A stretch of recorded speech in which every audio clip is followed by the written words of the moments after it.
الشيطان الرجيم بسم الله الرحمن الرحيم حاميم والكتاب المبين إنا جعلناه قرآنا عربيا لعلكم تعقلون وإنه في الكتاب لدينا لعلي حكيم أفنضرب عنكم الذكر صفحا أن كنتم قوما مسرفين صدق الله مولانا العظيم الصلاة والسلام عليك يا سيدي يا رسول الله الصلاة والسلام عليك يا سيدي يا حبيب الله الصلاة والسلام عليك يا سيدي يا شفيع المذنبين وعلى آلك وأصحابك يا سيدي يا رحمة للعالمين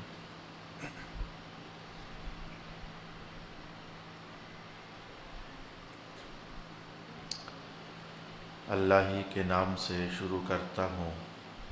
جو نہایت رحم فرمانے والا بہت مہربان ہے۔ حامیم اور اس وضاحت کرنے والی کتاب کی قسم، بے شک ہم نے اس کتاب کو عربی قرآن بنا دیا تاکہ تم سمجھ سکو۔ بے شک یہ لوح محفوظ میں ہمارے نزدیک بہت بلند مرتبہ، بہت حکمت والی ہے۔ تو کیا ہم اس وجہ سے تم کو نصیحت کرنے سے رک جائیں کہ تم حد سے گزرنے والے لوگ ہو؟ صدق اللہ مولانا العظیم۔ اللہ تعالیٰ کا بہت بہت شکر ادا کرتا ہوں اپنی طرف سے بھی اور آپ کی طرف سے بھی کہ جس پروردگار عالم نے ایک بار پھر ہمیں قرآن حکیم کے تسلسل کے ساتھ سفر کا حصہ بنا دیا۔ قرآن پاک کے طالب اور قرآن حکیم کے مسافر بننے کی سعادت مندی اللہ کریم نے ہم کو عطا فرمائی ہے۔ آج اس کی رحمت سے سورہ زخرف کا آغاز ہو رہا ہے، جو کہ 25ویں سپارے کی ایک سورہ کریمہ ہے۔ انشاءاللہ 25واں سپارہ ایک سورت اس کی اور ہے، اس کے بعد پھر ہمارے لگ بھگ 5 سپارے رہ جائیں گے۔ اللہ تعالیٰ نے اس وقت تک سانس نصیب فرمائے تو بھی اس کی بہت کرم نوازی ہے، سانس نصیب نہ ہوئے تو بھی اس کی رحمت ہے۔ ہم اس حدیث پاک کا فیض کمائیں گے کہ رسول پاک علیہ السلام نے ارشاد فرمایا کہ جب کوئی شخص قرآن سیکھتا ہے اور اس کی عمر پوری ہو جاتی ہے اور قرآن حکیم ابھی پورا نہیں ہوتا تو اللہ تعالیٰ فرشتے قبر میں بھجوا کر پہلے اس کا رہا ہوا قرآن پورا کرواتا ہے اور پھر اس سے حساب و کتاب لینے کی باتیں شروع ہوتی ہیں۔ اللہ تعالیٰ یہ فیض دے دے، یہ بھی اس کی کرم نوازی۔ دوسرا فیض عطا فرما دے، یہ بھی اس کی کرم نوازی ہے۔ آپ آنے والے احباب کو بھی خوش آمدید ہے۔ ہم اپنے سبق کی طرف بڑھنا چاہیں گے۔ سورہ زخرف اس سورت کا نام ہے۔ قرآن حکیم کی بہت ساری صورتیں ایسی ہیں کہ جن کے نام کے طور پر رسول پاک علیہ السلام اس صورت میں جتنے بھی لفظ اور کلمات استعمال ہوتے تھے تو کسی اہم عنوان کے کلمے کو اٹھا کر تو رسول پاک علیہ السلام اس صورت کا نام قرار دے دیتے ہوتے تھے۔ کوئی ہر لفظ نہیں،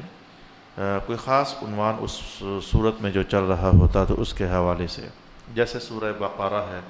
وہ گائے کا ایک خاص قصہ ہے جو پہلی صورت کے اندر فاتحہ کے بعد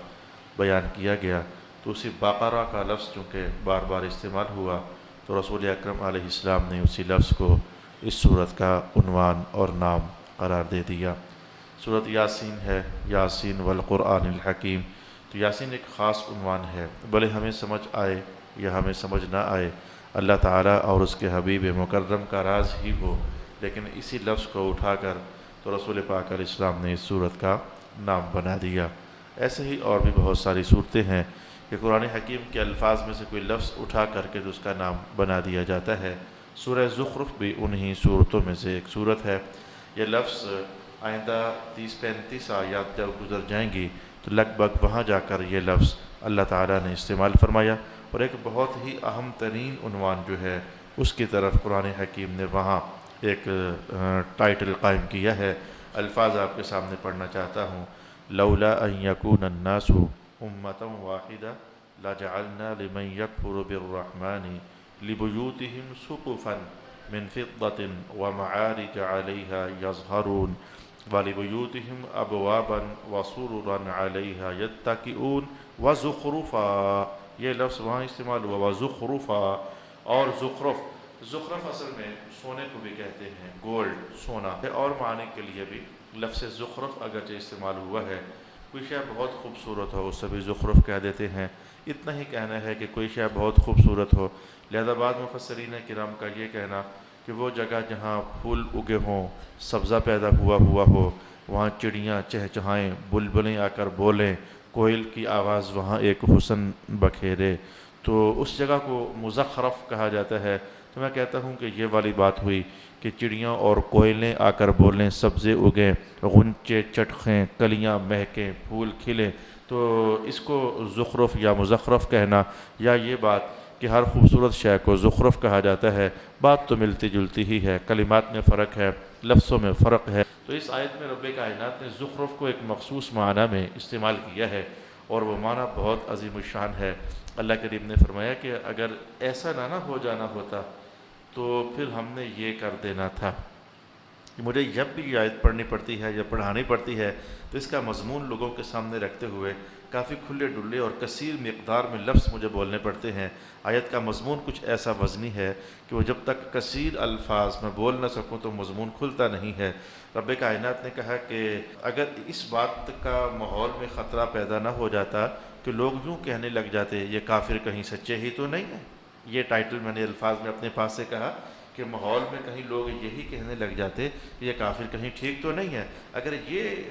فتنہ نہ پیدا ہو جاتا، اگر یہ خرابی پیدا نہ ہو جانی ہوتی تو ہم نے ان کافروں کا معاملہ کیا کر دینا تھا۔ رب کائنات نے کہا ہم ان کی گھروں کی چھتوں کو چاندی کی بنا دیتے، کافروں کی گھروں کی، ہماری تو مسجد کی بھی چھت ہے تو سیمنٹ اور بجری اور ریت سے بنی ہوئی ہے، لیکن رب کائنات نے کہا ہم ان کافروں کی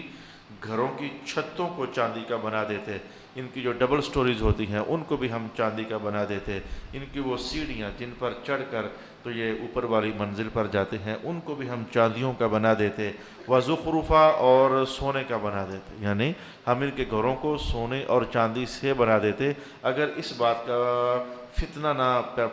پڑ جانا ہوتا کہ کہیں مسلمان یا کچھ دوسرے تیسرے لوگ جب دیکھیں گے کہ کافروں کے گھر، ان کی چھتیں بھی چاندی کی سونے کی، ان کی دیواریں بھی چھتیں چاندی کی سونے کی، ان کی سیڑھیاں بھی چاندی اور سونے کی، تو کہیں ایسا تو نہیں ہے کہ ہم لوگ غلط ہیں اور کافر لوگ صحیح ہیں۔ اگر اس بات کا ماحول میں خرابی پیدا نہ ہونی ہوتی تو ہم نے ایسا کر دینا تھا۔ معنی یہ تھا کہ یہ دولت، یہ چاندی، یہ سونا، اس کی اللہ کے دربار میں کوئی خاص ویلیو نہیں ہے، تاکہ اس کی خاطر بندہ اپنا ایمان بیچے، اس کی خاطر بندہ رسول رحمت مآب علیہ السلام سے انحراف کرے۔ ان مال اور دولت اور سونے اور چاندی، یہ جواہر اور موتی، کافروں کے پاس ان کی چمک دیکھ کر کے تو بندہ حق سے منہ موڑنے لگ جائے، تو اللہ تعالیٰ نے کہا ہم یہ سارا ان کو یوں دے دیتے کہ دیواریں، چھتیں، سیڑھیاں ساری سونے اور چاندی کی بن جاتی۔ باقی مضامین انشاءاللہ ہم جب وہاں پہنچیں گے تو اس آیت کے حوالے سے جو توفیق میسر ہوگی تو دیکھیں گے۔ میں نے کہنا چاہا کہ اس سورت کا نام سورہ زخرف اس لیے ہے کہ زخرف کا لفظ آئندہ آیات بینات میں استعمال ہوا ہے اور وہاں اس کو سونے کے معنی میں استعمال کیا گیا ہے۔ انسان اصل میں بڑے پرانے زمانے سے چاندی کا بڑا اندر سے گرویدہ ہوا ہے، سونے کا بڑا اندر سے گرویدہ ہوا ہے۔ میں نے چند دن پہلے کہیں حدیث پاک بتائی کہ رسول پاک علیہ الصلوۃ والسلام نے فرمایا تھا کیونکہ جنت جو ہے یہ انسانی فطرت کے تقاضوں سے قریب ہے۔ انسان سبزہ مانگتا ہے وہاں سبزہ ہے، انسان پھل چاہتا ہے وہاں پھل ہیں، انسان پھولوں کی خوشبو سونگھنا چاہتا ہے وہاں پھولوں کی خوشبو ہے، انسان کسی دریا کے کنارے بیٹھنا چاہتا ہے، ٹانگیں اندر لٹکانا چاہتا ہے، وہاں رب کائنات نے پانیوں کی نہریں جاری کی ہوئی ہیں، انسان چڑیوں کی چہچہانے کی آواز سننا چاہتا ہے، کوئل کی کو کو سننا چاہتا ہے۔ تو جنت کے اندر یہ سارے نغمے، پتوں کی کھڑاک جو ہے ہوا کے چلنے سے جو پیدا ہوتی ہے، یہ بھی کانوں کے اندر ایک عجیب رس گھولتی ہے۔ تو رب کائنات جنت کے پتوں کے کھڑکنے کی آواز جو ہے یہ بھی ادھر رکھی ہوئی ہے۔ ایسے ہی مولا کائنات نے جنت کے اندر جو ایمان والوں کو گھر عطا فرمانے ہیں، تو انسانی فطرت چونکہ دولت کی طرف حریص ہوتی ہے، تو حضور فرماتے ہیں کہ جو تمہیں گھر ملنے ہیں، ایک اینٹ چاندی کی، ایک سونے کی، ایک چاندی کی، ایک سونے کی، ایک چاندی کی، ایک سونے کی، یعنی تم لوگ حیرت میں ڈوب جاؤ گے اب ہم نے یہ سونا کیا کرنا ہے، اور جنت میں جا کر اس سونے کی ویلیو ہی نہیں ہونی۔ ویلیو نہ ہونے کا مطلب کوئی قیمت ہی نہیں ہونی، بھی خرچ نہیں کہیں کرنا ہے، نہ اسے خریدنا پڑنا ہے، نہ اسے کہیں خرچ کرنا ہے۔ جیسے آج آپ کے لیے ریت کا ڈھیر پڑا ہوا ہے تو ٹھیک ہے، نہیں ہے تو کوئی پرواہ نہیں ہے۔ جنت پہ جا کر دولت سے اس طرح استغنا اور بے پرواہی رب کائنات نے ایمان والوں کو عطا فرما دینی ہے۔ تو الغرض میں سونے اور چاندی کی اینٹوں کے بنے ہوئے گھروں کا حوالہ بہر کیف رسول پاک صلی اللہ علیہ وآلہ وسلم ارشاد فرماتے ہیں۔ میرے پیارے دوستو، ابھی تک 62 صورتیں نازل ہو چکی تھیں، تو 62 صورتیں نازل ہونے کے بعد رب کائنات نے 63ویں نمبر پر جو صورت اتاری ہے، یہ وہی صورت ہے جس کو آج ہم سورہ زخرف کے نام سے پڑھ رہے ہیں اور تعبیر کر رہے ہیں۔ تو رسول پاک علیہ السلام کے نام جو اللہ کے حکم ہوتے کہ اس صورت کو اٹھا کر وہاں رکھوانا ہے، اس صورت کو اٹھا کر وہاں رکھوانا ہے، تو 42 صورتیں رسول پاک علیہ السلام مرتب فرما چکے تھے۔ صورت نمبر 1، 2، 3، 4 جیسے کہ آج قرآن حکیم میں ہے، سورۃ الفاتحہ ہے، سورہ بقرہ ہے، سورہ آل عمران ہے، سورہ نساء ہے، سورہ مائدہ ہے۔ تو یہ ایسے جو 42 صورتیں جب حضور رکھوا چکے، حالانکہ اس کا نازل ہونے میں 62 کے بعد 63واں نمبر تھا، لیکن رب کائنات نے حضور رحمت عالم کو حکم ارشاد کیا، حضور نے اس کو اٹھا کر 63ویں نمبر سے اٹھا کر کے تو قرآن کی ترتیب میں سے 43ویں نمبر پر رکھ دیا۔ اور یہ بات میں نے آپ کو ہمیشہ کہی ہے کہ قرآن حکیم کی صورتوں کی جو ترتیب ہے یہ توقیفی ہے۔ توقیفی ہونے کا معنی یہی ہوتا ہے کہ یہ بیان رسول پر موقوف ہے، حضور جہاں چاہیں رکھ دیں، وگرنہ حیرت نہیں لگتی ہے کہ سب سے پہلے جو الفاظ نازل ہوتے ہیں وہ تو یہ ہیں، اقرأ بسم ربک الذی خلق۔ اسے قرآن کا سرنامہ نہیں بنایا جاتا، اسے قرآن کی پہلی لائن میں نہیں لکھا جاتا۔ اللہ کا حکم تھا، راز اللہ جانے، حضور رحمت عالم کی ترتیب تھی، الفاظ سب سے پہلے یہ نازل ہوتے ہیں اور اٹھا کر کے رکھا جاتا ہے 30ویں سپارے کے اندر، اور 30ویں سپارے کے بھی آخری حصوں کے اندر ان کو جا کر رکھا جاتا ہے۔ تو یہ قرآن پاک کی جو ترتیب ہے صورتوں کی، رکوعوں کی، آیات بینات کی، صرف صورتوں ہی میں ترتیب نہیں بلکہ جب چند آیات اترتی تو پھر حضور کے فرمانے پر کہ ان آیات کو فلانی صورت میں رکھ دیا جائے، ان آیات کو فلانی صورت میں رکھ دیا جائے۔ آپ کو کتنا عجیب لگے گا کہ بعض اوقات صورت کا 90% حصہ مکہ میں نازل ہو چکا ہے، 10% باقی رہتا ہے، وہ مدینہ میں نازل ہوتا ہے، تو حضور کہتے ہیں کہ وہ جو مکے والی وہ صورت تھی نا، ان 10 آیات کو اٹھا کر وہاں رکھ دیا جائے۔ حکمتیں ہم یقیناً سمجھنے سے عاجز ہیں، اور بعض اوقات ایسا بھی ہوتا ہے کہ آیات بینات مکہ میں نازل ہوئی ہیں، لیکن ترتیب میں ایک صورت ایسی ہے جو کہ مدینہ میں جا کر نازل ہوتی ہے، تو رسول پاک علیہ السلام ادھر سے وہ جو مکہ میں نازل ہونے تھی 2-3 آیات اٹھا کر بحکم الہی تو اٹھا کر کے تو وہاں رکھوا دیتے ہوتے تھے۔ اسی لیے اب یہ جو بات ہے اس کا تعلق اگرچہ میرے طلباء کے ساتھ بھی بڑے دور کے زمانے کے بعد جا کر بننے والا ہے، لیکن میں ان کو اشارہ دینا چاہتا ہوں، آپ بھی کچھ ہمارے بزرگوں کے کہے ہوئے علمی اشارات سے لذت مند ہو جائیں۔ تو ایسا آپ پاؤ گے اگر کبھی آپ علم تفسیر پڑھو گے، خاص کر کے جلالین جیسی کتابیں اگر اللہ تعالیٰ پڑھنے کی توفیق عطا فرمائے گا، تو ہر صورت میں تقریباً آپ ایسا پاؤ گے کہ یہ صورت مکی ہے، ہذہ سورہ مکیہ الا آیا فلانا و فلانا و فلانا، یعنی امام جلال الدین سیوطی یا پھر علامہ جلال محلی وہاں لکھتے ہیں کہ یہ ساری صورت جو ہے یہ مدینہ میں نازل ہوئی، لیکن اس کی جو فلانی آیت ہے یہ مکہ والی ہے، یا پھر یہ ساری صورت مکہ والی ہے لیکن اس کا جو فلانا رکوع ہے یہ مکہ میں نہیں بلکہ یہ مدینہ میں نازل ہوا ہے۔ ان باتوں کا اگرچہ ہمارے اس اجڑے وقت کے ماحول میں کوئی خاص اثر نہیں ہے، لیکن ایک طالب قرآن کے لیے، ایک قاری قرآن کے لیے بھارکیب اس میں دلکشی ہوتی ہے، اس میں رغبت ہوتی ہے کہ عجب لگا اے اللہ کریم، صورت ساری مکہ میں اترائی ہے لیکن یہ رکوع ہی مدینہ میں جا کر اتارنا تھا، کیا اس میں راز ہے، کیا اس میں حکمت ہے؟ یہ ساری صورت مدینہ کے ماحول میں اتر آئی ہے لیکن یہ 2 آیات مکہ والی اٹھا کر کے تو کیوں یہاں رکھ دی گئی ہیں؟ لیکن بات یہ ہے کہ دربار رسالت مآب علیہ السلام نے کیوں کی گنجائش نہیں ہے، حضور نے جو کر دیا بس آمنا و صدقنا کہنا ہے۔ اگر ادھر کیوں کہا جائے تو پھر حالات میں کبھی ایسا ہوتا ہے کہ وحی کے آثار نازل ہو جاتے ہیں، کبھی تناؤ بھی آ جاتا ہے، کبھی شدت بھی دیکھنی پڑ جاتی ہے۔ میں تو اس دن کی بات نہیں بھولتا، کل بھی مجھے کسی سادات کے آستانے پر چند کلمات کہنے کی اللہ نے توفیق عطا فرمائی، جو میرا ٹائٹل تھا تو سنا رہا تھا، جن دنوں رسول پاک علیہ السلام یہ حکم ارشاد فرما رہے تھے اگر غسل لازم ہو جائے تو مسجد میں داخل نہیں ہو سکتے ہو، کوئی بھی داخل نہیں ہو سکتا، ہاں میں بھی داخل ہو سکتا ہوں اور میرے بھائی علی بھی داخل ہو سکتے ہیں۔ جب یہ بات ہوئی تو صحابہ کے درمیان یقین جان لیں ایک تعجب ناک تشویش پیدا ہوئی کہ رسول اللہ تو رسول اللہ ہوئے، وہ تو جو چاہیں کریں، اللہ کے نبی ہیں، رسول ہیں، صاحب شریعت ہیں، لیکن جناب علی المرتضیٰ کا عنوان اور ٹائٹل حضور نے اپنے ساتھ جوڑ کر کہا کہ میں بھی مسجد میں آ سکتا ہوں اس حالت میں، اور میرے بھائی علی بھی آ سکتے ہیں۔ جب صحابہ میں سب نے نہ صحیح، چلو 2 نے یا 3 نے یا 4 نے، جب چند صحابہ کے اندر یہ چے میں گوئی ہوئی تو رسول پاک علیہ السلام محسوس کر گئے کہ اس عنوان کی باتیں خاموشی سے مدینہ کے ماحول میں گردش کر رہی ہیں۔ ایک دن آپ نے اکٹھا کر لیا اور اکٹھا کر کے کہا کہ وہ جو میں نے علی بھائی کے لیے کہا تھا کہ میں بھی داخل ہو سکتا ہوں اور علی بھی داخل ہو سکتا ہے، وہ میں نے تھوڑا کہا تھا، رب کائنات نے وحی اتاری تھی، میں نے اس لیے کہا تھا، وہ تو میرے رب کائنات نے کہا تھا۔ تو حضور کی بارگاہ میں چوں چرا نہیں ہے، بس حکم آ گیا، اس کو تسلیم کرنا ہے، ماننا ہے، ورنہ پھر وحی کی مہر لگ کر کے اب تو نہ ماننے کی گنجائش ہی پھر ختم ہو جاتی ہے۔ تو میں نے عرض کیا کہ یہ صورت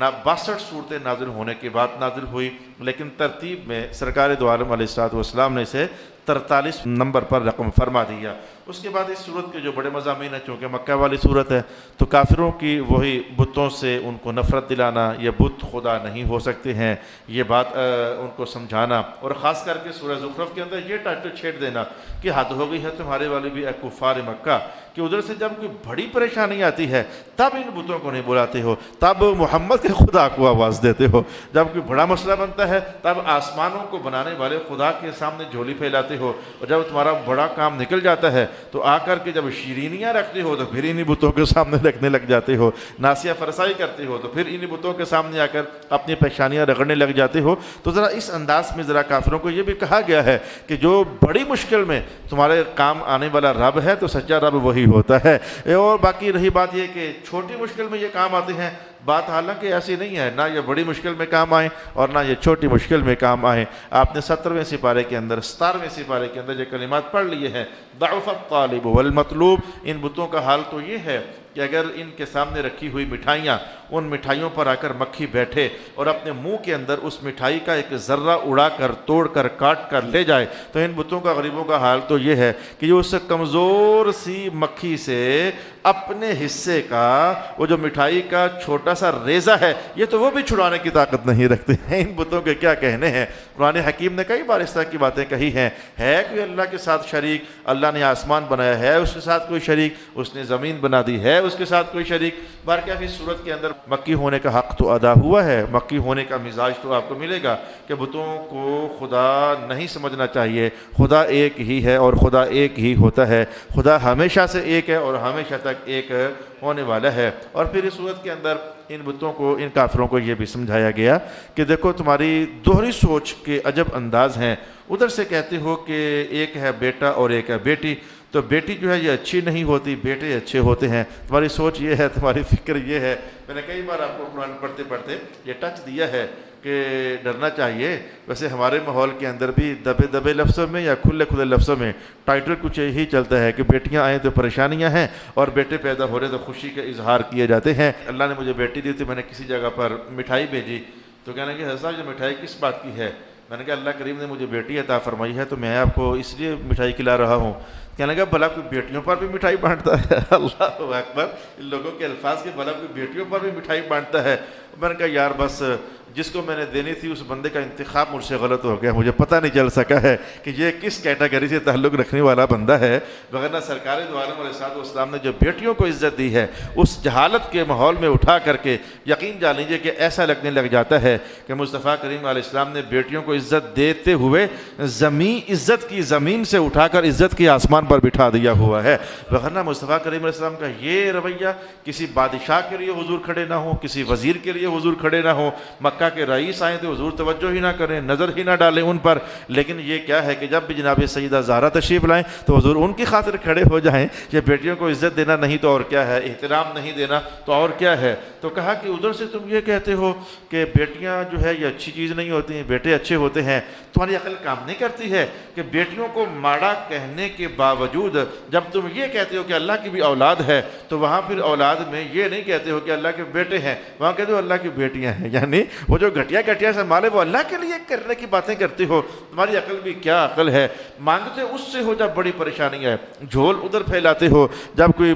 بڑا مسئلہ بن جائے، اور جب اولاد کی تقسیم کاری کی بات آتی ہے، حالانکہ اس کے بیٹے بھی نہیں ہیں، حالانکہ اس کی بیٹیاں بھی نہیں ہیں، لیکن یہ تو کیا تمہاری فکر ہے، کیا تمہاری عقل ہے کہ پھر کہتے ہو کہ مولا بیٹیاں تیری ہیں، ام لہ البنین ولہ البنات، کیا ان کے لیے بیٹے ہیں اور اللہ کے لیے بیٹیاں ہیں، واہ واہ واہ کیا تقسیم ہے۔ قرآن بھی ان کے اس لہجے میں آ کر کے تو ان کو ڈانٹ ڈپٹ کرتا ہے۔ سورہ زخرف کے اندر ہم نے یہ عنوان بھی اللہ نے چاہا تو تلاوت کرنا ہے اور سمجھنا ہے۔ پھر ہمیشہ سے مکہ کی صورتوں میں آپ یہ محسوس کرتے رہے ہیں اور محسوس کریں گے بھی، جو چند ہمارے سپارہ جات باقی رہتے ہیں، کہ رب کائنات مکی صورتوں میں یقیناً انبیاء سابقین کا حوالہ قائم فرماتا ہے، کبھی 2 نبیوں کا، کبھی 4 نبیوں کا، کبھی 8 نبیوں کا، کبھی 3 نبیوں کا، کیونکہ خاص کر کے پھر جناب ابراہیم علیہ السلام کا مکی صورتوں میں آپ یقیناً حوالہ پائیں گے، خاص کر کے جناب ابراہیم علیہ السلام کو۔ اس کی خاص وجہ ہے، اس کی وجہ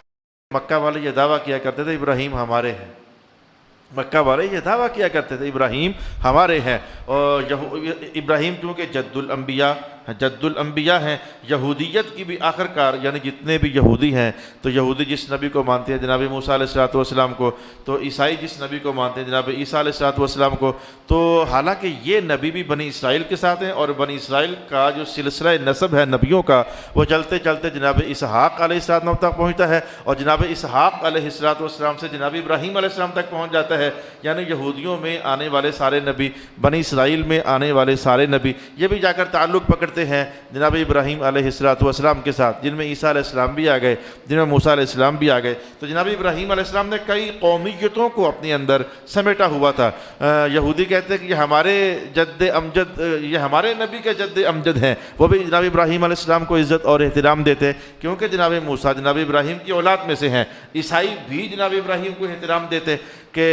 یہ ہمارے نبی کے جد امجد ہیں، کیونکہ جناب عیسیٰ علیہ السلام بھی بنی اسرائیل کے نبی بنتے ہیں۔ اور جو مکہ والے تھے لگے ہاتھوں یہ بھی کہتے کہ ہمارا بھی ساتھ نام ہونا چاہیے، تو یہ کہتے کہ جناب ابراہیم ہمارے ہیں، اور ایک کائنات ان مکہ والوں سے کہا کہ تم یہ کس طرح کی باتیں کرتے ہو کہ ابراہیم تمہارے ہیں، حالانکہ ابراہیم کا حال تو یہ تھا کہ ما کان ابراہیم یہودیا ولا نصرانیا ولکن کان حنیفا مسلما، تم کہتے ہو ابراہیم ہمارے تھے، تم کہتے ہو ابراہیم ہمارے تھے، اور تم کہتے ہو ابراہیم ہمارے تھے، حالانکہ ابراہیم کا حال یہ ہے، نہ وہ شرک کرنے والے تھے، مکہ والوں تمہارے کیسے ہو گئے، نہ وہ نبی پاک علیہ السلام کا انکار کرنے والے تھے، یہودیوں تمہارے کیسے ہو گئے، اور نہ وہ اللہ کو اللہ کی اولاد ماننے والے تھے، عیسائیوں تمہارے کیسے ہو گئے۔ تو الغرض ابراہیم علیہ السلام کا ذکر خاص کر کے مکہ کی جو صورتیں ہیں ان میں آپ لازماً پڑھو گے، اس لیے کہ یہودی بھی ادھر رغبت رکھتے، عیسائی بھی ادھر رغبت رکھتے، اور مکہ والے جو مشرکین تھے یہ بھی ادھر رغبت رکھتے ہوتے تھے۔ مولا کائنات نے کہا حامیم والکتاب المبین انا جعلناہ قرآنا عربیا لعلکم تعقلون۔ میں نے 5 آیات بینات آج 5 کی برکت سے پڑھی ہیں، تو انشاءاللہ العزیز ان 5 آیات پر چند کلمات لے کر سیکھ کر تو ہم انشاءاللہ رخصت چاہیں گے۔ پہلی چیز آپ سے عرض کرنا چاہوں گا حامیم، حامیم۔ مجھے چند دن پہلے ایک پولیس والا ملا، اللہ تعالیٰ اس کو برکت سے نوازے، وہ کہنے لگا میں تو حامیم پڑھتا رہتا ہوں۔ میں نے کہا کیوں پڑھتے رہتے ہو؟ کہا جو آپ نے کہا جو تھا۔ میں نے کہا میں نے کیا کہا تھا؟ تو آج میں پھر آپ سے کہہ دیتا ہوں، وہ پولیس والا ہو کر پڑھتا تھا تو آپ بھی تو پڑھ سکتے ہیں۔ وہ کہتا ہے جب بھی مجھے مشکل آتی ہے تو میں پڑھتا ہوں حامیم لا ینصرون، حامیم لا ینصرون، حامیم لا ینصرون۔ اصل ماجرا یہ تھا کہ یہ حامیم جو ہے اس میں ائمہ تفسیر نے کہا اس میں حمایت کا معنی ہے، حامیم حمایت یعنی اللہ کی مدد۔ تو جب احد کے میدان میں ایک بار جب پانسا پلٹ رہا تھا اور مسلمانوں کے قدم اکھڑ رہے تھے، تھوڑی دیر کے لیے جو جنگ کا پینترا بدل رہا تھا اور کافر یوں لگ رہا تھا کہ جیسے ابھی غالب آئے کہ آئے، تو اس موقع پر جو وہ کون سے کلمات تھے جو رسول پاک علیہ السلام تلاوت فرماتے تھے وہ یہ تھے حامیم لا ینصرون، حامیم لا ینصرون، حامیم لا ینصرون۔ کبھی بھی یہ غالب نہیں آ سکتے ہیں، کبھی بھی ان کی مدد نہیں کی جا سکتی ہے۔ حضور یہ کلمات پڑھتے رہے، بس پھر ان کلمات کی برکات، حضور کی دعاؤں کی برکات، پھر آسمان سے اللہ کی مدد اتری اور وہ جنگ کا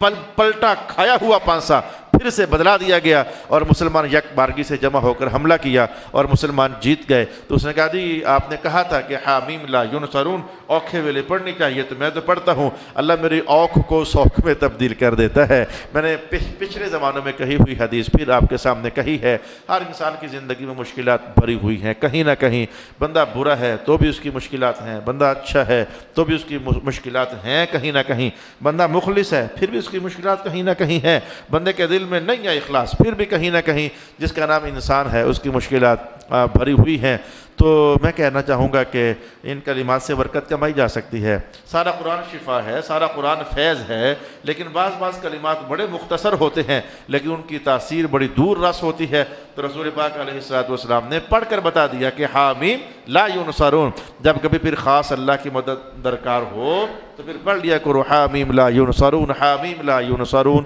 اور حامیم لا ینصرون۔ اس لفظ پر آج مجھے ایک تفسیر کا دوسرا پہلو بھی بیان کرنا ہے۔ میں ویسے آج حالانکہ عام طور پر تو میں ان حروف مقطعات سے گزر جاتا ہوتا ہوں، یعنی مفسرین کی اس جماعت کی تابعداری کرتے ہوئے جو یہ کہتے ہیں ہمیشہ کہ ہمیں نہیں معلوم یہ کیا کہا جا رہا ہے، یہ اللہ کا راز ہے، یہ رسول اللہ کا راز ہے، اور مفسرین کی وہ جماعت جن کا سلسلہ فیض اہل بیت کے ساتھ جڑ جاتا ہے تو وہ پھر کہتے ہیں کہ ہاں اس کا علم واقعی عام لوگوں کو نہیں ہے، لیکن اللہ پاک نے آل محمد کو اس کا علم عطا فرمایا ہوا ہے۔ تو پھر وہ حامیم میں چاہیں تو وہاں بول لیتے ہیں، یاسین میں کھولنا چاہیں تو وہاں بول لیتے ہیں۔ حامیم تو پھر بھی بہت بڑے سارے لفظ ہیں، حامیم، جو حضور کے گھرانے والے ہیں وہ کہتے ہیں بسم اللہ کی بے کا نقطہ ہی کافی ہے، ہم ادھر ہی راز کھولنے آ جائیں تو راز کھولتے کھولتے کھولتے کھولتے لکھتے لکھتے لکھتے لکھتے اونٹوں کے اونٹ بھر جائیں، لیکن جو اللہ نے ہمیں کلمات عطا فرمائے ہیں، ما نفدت کلمات اللہ، وہ اللہ کے کلمات جو آل محمد کے حصے میں آئے ہیں ان کا فیض کبھی ختم ہونے والا نہیں ہے۔ تو آج میں حامیم کی تفسیر نمبر 2 ائمہ تفسیر کی اس جماعت کے پیچھے لگ کر کے تو آپ کے سامنے پڑھنے جا رہا ہوں۔ ایک جماعت نے یہ کہا ہے کہ ہاں سے اشارہ حنان کی طرف ہے اور میم سے اشارہ منان کی طرف ہے۔ یہ دو اللہ کے ناموں میں سے نام ہے، حنان منان، جیسے کہ رحمان رحیم جبار قہار، تو رب اللہ، یہ سارے نام تو حنان اور منان۔ جب میں نے حنان اور منان کہا ہے کہیں آپ کی توجہ مچل کر کے وہ جنت والے جنت میں چلے گئے، دوزخ والے دوزخ میں چلے گئے، تو کہیں آواز، کہیں باز گشت، کہیں گونج وہ پرانے علم کی کانوں سے گزر تو رہی ہوگی کہ جب حضور مدینہ میں بیٹھ کر یہ فرما رہے تھے کہ دوزخ کے وہ آخری 2 بندے جو نکالے جائیں گے اس کے بعد کوئی مسلمان اندر نہیں رہے گا، تمہارا نبی محمد ان آخری 2 بندوں کو بھی جانتا ہے۔ یہ آواز کہیں نہ کہیں حدیث کی آپ کی سماعت سے گزری ہوگی۔ تو حضور نے پھر وہاں فرمایا تھا وہ جو آخری 2 بندے جن کو دوزخ سے نکالا جانا ہے وہ انہی 2 لفظوں کے ساتھ اونچی اونچی اونچی اونچی لگے ہوں گے، یا حنان یا منان یا حنان یا منان۔ ان کلمات کے ساتھ وہ اللہ کے حضور لگے ہوئے ہوں گے، آوازیں مار رہے ہوں گے، ان کو نکالا جائے گا آخرکار۔ حضور فرماتے جو ہے نکالا جائے گا، لیکن آج میں آپ کے ذہن میں وہ جو تفسیر کا پہلو گزرا تو حنان کا لطیف معنی بیان کرنا چاہتا ہوں۔ آخر حنان کا معنی کیا ہے؟ منان کا میں لطیف معنی بیان کرنا چاہتا ہوں۔ آخر منان کا معنی کیا ہوتا ہے؟ مجھے بڑا اچھا لگا، میری طبیعت خوش ہو گئی اسی معنی کو پڑھ کر کے، تو میں نے چاہا کہ آج میں حامیم کی تفسیری پہلو میں سے وہ پہلو بیان کروں گا جو کہتے ہیں کہ ہمیں پتہ ہے کہ حامیم میں کیا کہا جا رہا ہے۔ آج میں ان مفسرین کے پیچھے چلتے ہوئے میں کہنے جا رہا ہوں کہ حنان کا معنی کیا ہے؟ حنان لا الہ الا اللہ محمد الرسول اللہ۔ میں آپ کو بتاؤں کہ آج مجھے ویسے میں نے واپس جا کر انویسٹیگیشن کرنی ہے، ابھی وہ میرے پڑھنے کا ٹائم تھا تو میں پوچھ نہ سکا۔ میں نے 2 طلباء کو دیکھا،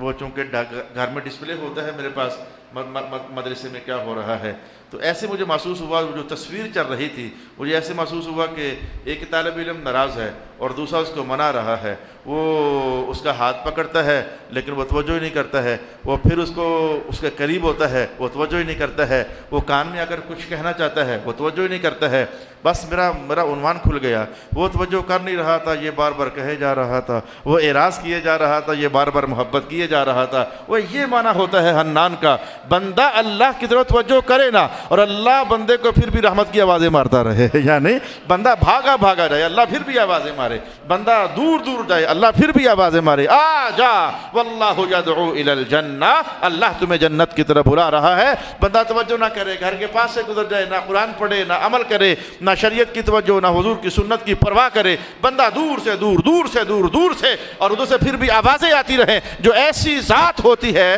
اس ذات کو عربی زبان میں حنان کہا جاتا ہے۔ پھر حضور نے کہا وہ دوزخ میں جا کر کہہ رہے ہوں گے مولا تو حنان تھا، ہم تیرے دروازے سے بھاگے رہے، بھگوڑے رہے، تو پھر بھی ہمیں آوازیں دیتا رہا۔ اے آوازیں دینے والے خدا، آج ہم آوازیں دے رہے ہیں، ہماری توجہ قبول فرمانا، ہمیں دوزخ سے باہر نکال، پھر آخر نکال لیے جائیں گے۔ یعنی یہ سوچنے والی بات تو ہے کہ اسی لفظ کے ساتھ، یہ لفظ بھی اللہ نے ان کے دل میں ڈالا، میں وہی ہوں جو کل تک تم بھاگتے تھے، میں تمہیں آوازیں دے دے کر بلاتا تھا۔ چلو آج اسی لفظ کے ساتھ اقرار معافی میرے سامنے رکھو کہ مولا مولا مولا تو وہی رب نہیں ہے، مولا تو وہی رب نہیں ہے، ہم تیرے دروازے سے بھاگا کرتے تھے اور تو ہمیں آوازیں دے دے کر بلایا، یا حنان یا حنان یا حنان یا حنان۔ حنان کا معنی یہ ہوتا ہے، تو ہاں سے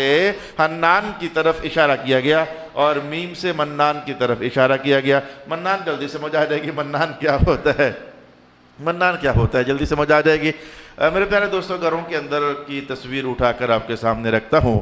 تو کئی بار ایسا ہو جاتا ہے کہ پڑوس میں سے کوئی شے آ گئی کھانے والی، انہوں نے کچھ بھجوا دیا، اب برتن خالی بھیجتے ہوئے ذرا بندے کو شرم آتی ہے، نہیں یار کچھ ڈال دینا چاہیے، چلو برتن پھر روک لیے جاتے ہیں۔ بعض اوقات تو پکے پکے روک لیتے ہیں لوگ، زنانیوں کو پریشانی ہو جاتی ہے، برتن کا سیٹ خراب ہو گیا میرا، یہ واقعات باقاعدہ میرے پاس ہے۔ وہ ان کا نیت خراب نہیں ہوتی، لیکن پڑے رہے تو پھر یاد نہ رہا تو پھر ٹوٹ پاج گئے، تو وہ ادھر سے باز آتی ہے، کھانا بھی دیا اور برتن بھی چلے گئے۔ یہ عورتوں کا بھی ایک درد ہوتا ہے، ان کا بھی ایک دکھ ہوتا ہے، ان کے ڈنر سیٹ پر ڈکیتی جب اس طرح کی ہو جاتی ہے تو ان کے دل پر جو گزرتی ہے یہ آپ محسوس نہیں کر سکتے، یہ درد انہیں کا احساس ہے جو کہ محسوس کیا جا سکتا ہے۔ تو اگر کچھ ادھر سے آیا پھر ہم کہتے ہیں کچھ ڈال کر واپس بھیجو، ایک تصویر یہ ہے۔ تو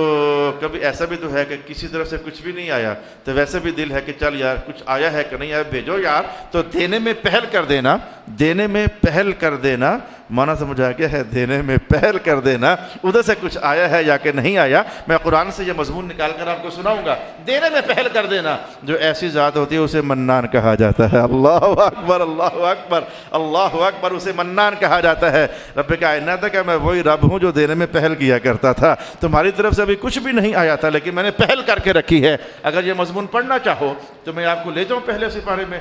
رکوع نمبر 3 میں لے جاؤں۔ رب کائنات نے کیا کہا تھا؟ یا ایھا الناس اعبدوا ربکم الذی خلقکم والذین من قبلکم لعلکم تتقون، اے لوگو اس اللہ کی بندگی کرو جس نے تمہیں پیدا فرمایا ہوا ہے۔ بندگی کا تقاضا تو آج کیا جا رہا ہے لیکن تمہارے وجود والی عطا اللہ نے تمہیں پہلے فرما دی ہوئی تھی، تو بغیر ادھر سے پہل کے جو پہل عطا کرنے میں پہل کرے اسے منان کہا جاتا ہے۔ اب سمجھ آئی ہے کہ وہ دوزخ والے کیوں کہہ رہے ہوں گے یا منان یا حنان؟ مجھے آج ویسے یہ دو لفظ بہت مزہ کر رہے ہیں، اللہ نے میرے علم میں اضافہ کر دیا کہ وہ حنان کیوں کہتے ہیں اور منان کیوں کہتے ہیں۔ یہ کسی کو یوں کہنا،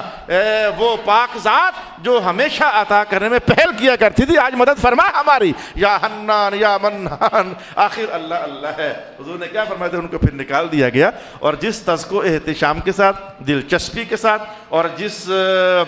دلکشی کے ساتھ پھر ان کو نکال کر کے جنت میں قریب قریب جنت میں داخل کیا گیا، وہ حدیث آپ کے لیے نئی نہیں ہے، میں نے کئی بار آپ کو کہیں نہ کہیں سنائی ہے، انشاءاللہ پھر بھی ہم اس کو سیکھنے اور سمجھنے کا اہتمام کریں گے۔ آج میں نے حامیم پر دو دلچسپ گفتگو کے پہلو آپ کی خدمت میں عرض کیے ہیں۔ میرا دل تھا شاید کہ میں بہت جلد ہی یہاں پہنچ کر فارغ ہو جاؤں گا، لیکن ابھی 5 آیات کی تلاوت بھی ہو گئی ہے، 5 آیات کا ترجمہ بھی ہو گیا ہے، لیکن آج رحمت کا دروازہ کھل گیا ہے تو علم پڑھنے کے لیے آپ اور میں سارے حاضر ہو گئے ہیں، تو حامیم کے بعض کلمات پر ہی اکتفا کر لیتے ہیں۔ اللہ تعالیٰ کی حضور آپ کے لیے بھی دعا کرتا ہوں، اپنے لیے بھی دعا کرتا ہوں، ہمارے وہ ساتھی جو ایک زمانہ تک ہمارے ساتھ یہاں ان چٹائیوں پر بیٹھ کر پڑھتے رہے، ان کے لیے بھی دعا کریں گے اللہ پاک ان کو پھر سے اس رحمت کے سفر کا حصہ بنا دے اور اس علم کے سفر کا ان کو مسافر بنا دے۔ اللہ تعالیٰ میرا اور آپ کا حامی و ناصر ہو۔ وآخر دعوانا ان الحمد للہ رب العالمین۔